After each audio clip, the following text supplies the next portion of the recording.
ही गोष्ट खरी आहे की लोढांच्या बरोबर माझा फोटो आहे. तो फोटो खरा आहे. लोढाने मला त्या ठिकाणी गाडीमध्ये प्रवास करत असताना रस्त्यामध्ये भेटून गुलाबाचं फूल दिलं आणि त्यांनी काही गुलाबी गप्पा गिरीश महाराजांच्या संदर्भामध्ये माझ्याकडे केल्या. आणि माझ्याकडे काय काय आहे, सी डी आहे, माझ्याकडे असे फोटो आहे, रामेश्वरचे फोटो आहे, अशा स्वरूपाची चर्चा त्यांनी माझ्याकडे केली. बाकी गुलाबी भाषणाची काही चर्चा, हेच गुलाबी भाषणं चालवते गिरीश महाराजांच्या कर्तृत्वाचे. त्यामुळे काही दुसरा विषय त्याच्यामध्ये असू शकत नाही. मीच त्यांना म्हणलं की तुम्ही गुलाबी भाषा माझ्यावर करता तर मला पुरावा देऊ, आणून दाखवा, म्हणजे मी बघतो. तर त्या दरम्यान गिरीश भाऊ तुम्ही त्यांना हॉटेलमध्ये घेऊन गेले. आपली कोणती हॉटेल ती मुंबईमधल्या ग्रँड ॲम्बेसेडरच्या जवळ, त्या हॉटेलला घेऊन गेले. 3 महिने त्याचे पाय चेपत बसले. ह्या गुलाबी भाषेमध्ये ह्या ना गोष्टी माझ्याकडे येण्यासारख्या होत्या, पण तुम्ही त्याला घेऊन गेले आणि त्या हॉटेलमध्ये त्याचे 3 महिने पाय दाबत असल्यामुळे ती जी माहिती आहे ती मला उपलब्ध होऊ शकतली नाही. नाही तर लोढा मला ती माहिती देणारच होता.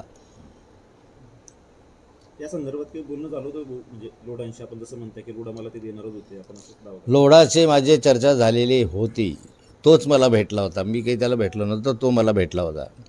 आणि गिरीश महाजनांच्या संदर्भामध्ये आणि रामेश्वर नाईकांच्या संदर्भामध्ये काही माहिती माझ्याकडे आहे, ती मला उघड करायची आहे, ते तुमच्या माध्यमातून असे त्यांनी, ते असलेली माहिती आहे अशा स्वरूपाचं त्यांनी माझ्याशी संभाषण करताना सांगितलं. तो गुलाबीच गप्पामधला हा भाग आहे. जे मला गाडीमध्ये फूल देताना ज्या गप्पा मारल्या त्याच्यामधल्या ह्या गप्पा त्याच्यामध्ये होत्या आणि त्या माध्यमातून त्यांनी ते द्यायचं मान्य केलं.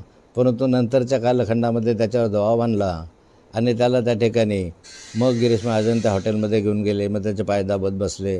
नाहीतर त्याने तर सांगितलं होतं की मी माझ्याजवळ सारे प्रकार आहे आणि मी गिरीश महाजनांच्या आणि रामेश्वर नाईकांनी मला धमकी दिली, हे त्याने सांगितलेलं होतं.